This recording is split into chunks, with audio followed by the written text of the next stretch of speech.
Good morning, everybody. Happy Thursday. So great to see each and every one of you today. By the looks of me, you'd think I did cardio, but it was strength. You know, strength and cardio, I guess. In any case, I hope you're having a great day and a great week. Today being Thursday, a great time to start thinking about the weekend. What are you going to eat this weekend?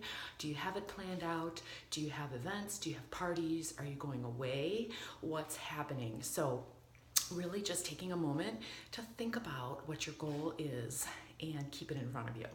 So yesterday I talked a bit about gluten-free stuff and a little bit about protein-enhanced stuff, just as some nutritional marketing and guidelines, things like that. And one of the questions that a lot of people have about gluten-free is, well, why, if it's gluten-free flour, say, or gluten-free whatever, why can't it be just as bad for you? And really it's because of the grains that they use to replace the gluten. So gluten is basically the seed of the wheat plant, okay? And that seed has defenses, natural defenses, such that so it won't be digested very well. So that's why they have to crush it and process it and bleach it so much. That's why white flour is white. Wheat plants are not white, right? But you have to really process it in order for the human body to even tolerate it.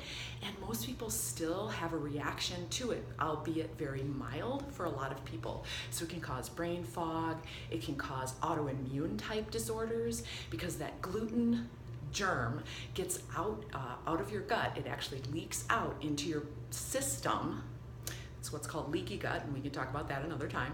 But basically, it can cause all kinds of inflammation and problems within your system. Now, other types of grains can do the same thing.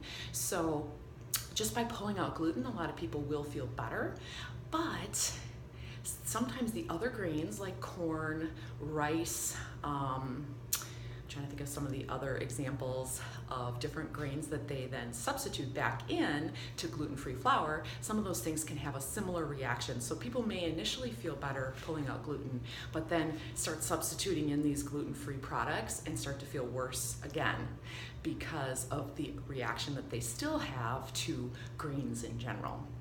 So that's one reason why gluten-free isn't always a product that is going to be healthy for you. So again, getting back to whole, unprocessed foods. Then the other thing that I think, we've been brainwashed into thinking is that eating cholesterol makes your cholesterol go up, which actually it doesn't. So what you take in cholesterol-wise has no bearing on your actual cholesterol numbers. Shocker, right? It's actually your carbohydrate, and in particular your processed carbohydrate intake, sugar intake.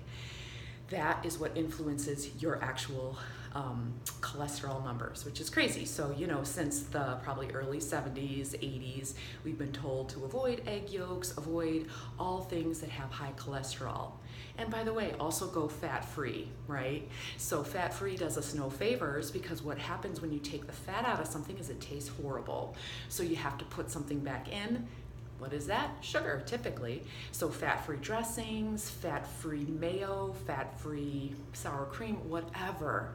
Those do you no favors. So I hope that throughout the process of learning within this group, you realize the benefits of whole unprocessed foods and also full fat, as long as it's healthy fat. So we're not wanting to get vegetable oil, canola oil, those kind of fats, those fats that are actually more inflammatory, but we're talking like coconut oil and avocado oil and full fat dairy if you're doing dairy, because sometimes dairy can be an issue for people as well. So these are things to think about and to look into and to realize that a lot of the nutritional advice that we've been given over the years is simply false. It really is. So there's an agenda behind a lot of the marketing and a lot of the nutritional guidelines, and I can't get into that today. But this whole thing with dietary fat causing heart disease was completely false. But that's what got a lot of press, that's what they pushed, and that's essentially what has happened over the past 30 years in America.